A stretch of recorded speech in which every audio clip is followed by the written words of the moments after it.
Hello everyone, welcome back to my channel. आज के video में हम डिस्कस करेंगे important topic subject AHN adult health nursing volume 2 BSc nursing 4th semester. हम discuss करेंगे important topic unit wise. आपका इससे रिलेटेड कोई भी डाउट हो तो प्लीज़ मेंशन करेगा कमेंट बॉक्स में।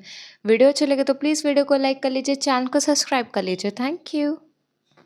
एडल्ट हेल्थ नर्सिंग वॉल्यूम 2 हम डिस्कस करेंगे यूनिट वाइज। तो सबसे पहले आपके आते हैं यूनिट 1 ENT डिसऑर्डर।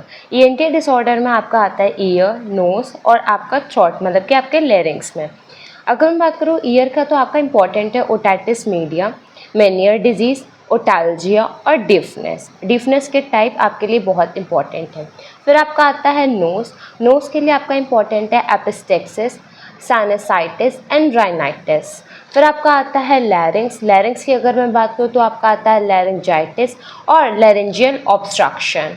फिर आपका आता है आई डिसऑर्डर। अगर मैं बात करूँ यूनिट 2 आपकी आई डिसऑर्डर है, उसमें पहला टॉपिक आपका आता है कैटरेक्ट, फिर आपका आता है ग्लूकोमा।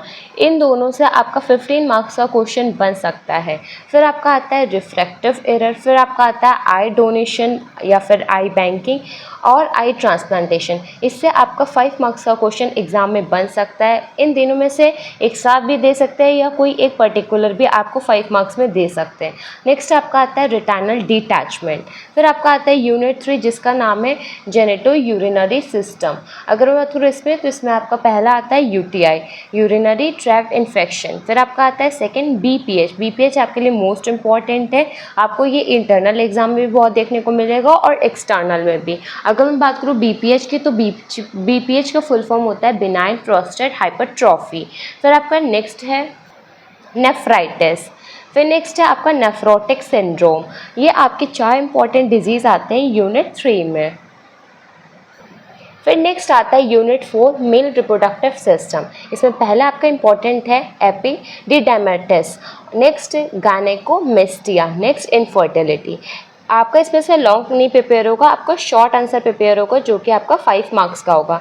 5 मार्क्स या 3 मार्क्स जो भी आपके क्वेश्चंस होते हैं वो आपके इस यूनिट से प्रिपेयर हो सकते हैं। फिर आपका आता है यूनिट 5 बर्न से आपका 15 मार्क्स का क्वेश्चन पिछली बार में आया था, हो सकता है रिपीट हो जाए, नहीं तो 5 मार्क्स के क्वेश्चन में। और आपको MCQ में बर्न से बहुत ज़्यादा क्वेश्चन देखने को मिलेगा। बर्न से 2 चीज़ इंपॉर्टेंट है, पहला तो बर्न फुल, मतलब कि हर एक चीज़ बर्न की, जैसे कि डेफिनेशन है, पैथोफिजियोलॉजी है, टाइप्स है, उसका कैलकुलेशन, उसका फॉर्मूला है, उसके सर्जिकल मैनेजमेंट है, मेडिकल मैनेजमेंट है पूरा।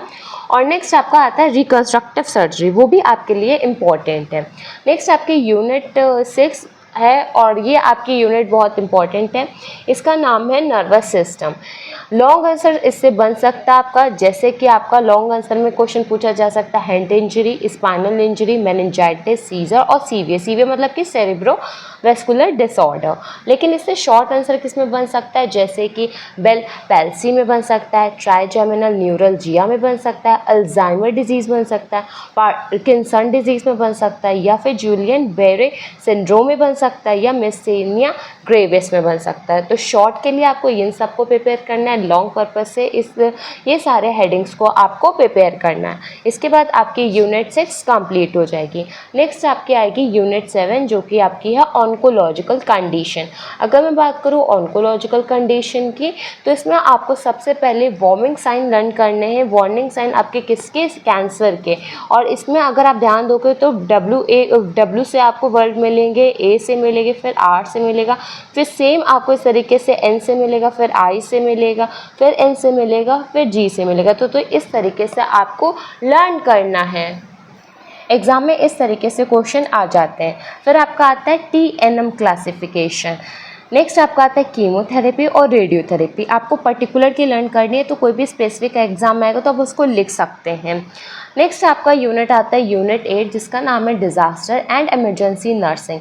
इसमें सबसे पहले आपको डिज़ास्टर के बारे में पता होना चाहिए, डेफिनेशन, इंट्रोडक्शन पार्ट, फिर टाइप्स, कितने टाइप्स के होते हैं, फिर उसका जो फेजेज है वो, और मैनेजमेंट आप on the basis of triage करेंगे और ये ट्राइएज आपसे वाइवा में भी पूछ लिया जाता है तो इसको आपको अच्छे से पढ़ना है। नेक्स्ट रोल ऑफ नर्स और थर्मल इमरजेंसीज में आपके 2 आएंगे, एक हॉट पे और एक कोल्ड पे, आपको दोनों को प्रिपेयर करना है। नेक्स्ट आपका यूनिट आता है ऑक्यूपेशन हेल्थ एंड डिजीज़। इसमें मेन आपका क्या होता है, ऑक्यूपेशनल डिजीज़ पूरी आपकी इम्पॉर्टेंट है। सबसे पहले इसका आपको इंट्रो करना है, फिर उसके बाद में आपको उसकी डेफिनेशन करनी है, फिर हर एक टाइप पता होना चाहिए, जैसे कि एस्बेस्टोसिस आपका किससे हो रहा है वो, तो उसका किस क्या ईटियोलॉजी, क्या कॉजेज़ है और उसका क्या मैनेजमेंट है।